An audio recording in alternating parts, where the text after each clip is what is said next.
True consistency, that of the prudent and the wise, is to act in conformity with circumstances and not to act always the same under a change of circumstances.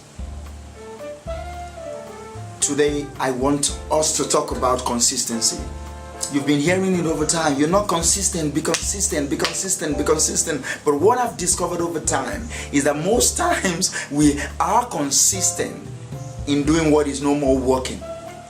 We are consistently consistent in doing what is no more productive, what is no more profitable. Yes, I know you started that company since when you were 13, but you are no more profitable, and yet you keep consistently working around it. This is what I mean by consistency. This time, I want us to look at the quote I just quoted holistically again. That see, consistency is not being dogged and just doing it, or just being loyal to a fault. Consistency, I believe, is tweaking it, being flexible with change. Only be consistent with what works. So this week I want you to have a new perspective. I think you need to hear this. Have a new perspective in that business. What have you been doing consistently that is not working? I think you need a fresh eye. I think you need to look at it differently. I think you need a new perspective. Talk to a coach.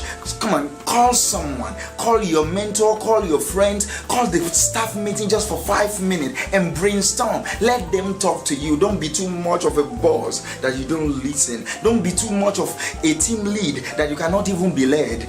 You need to be consistent in change. Let me read this to you again so that you understand what I mean by consistency. Consistency requires you to be as ignorant today as you were a year ago. That is so profound. That means you don't get to a point in your life that no new information is welcome. That you so much.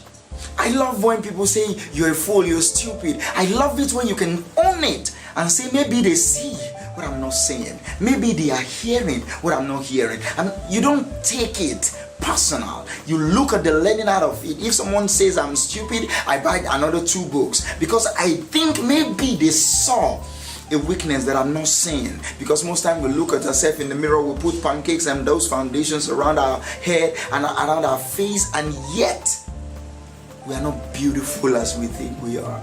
Come on, don't let your dog that loves you so much gives you the perspective of how beautiful you are. Learn to listen to people. Learn to grow. And that's the beautiful thing about negativity. I will talk about that later in another video. You need to learn how to be consistent in flexibility. You need to be able to navigate this chaotic, beautiful world. You need to be able to learn how to navigate it consistently. So this week, as you go, I want you to listen to me. This week, you need to be consistent to change. Consistency is key for your success. But I'm not talking about consistently being consistent and being unnecessarily stubborn. I'm talking about being flexible to change. Consistency in a way that you believe, so much believe it, that you don't know anything, and yet you keep looking for knowledge. As you go this week, be consistent in liking this, be consistent in commenting on this, be consistent in subscribing, but above all, share with your friends, with your family, that they understand that to win in this life, you have to be consistent. Thank you, and God bless. Have a great week.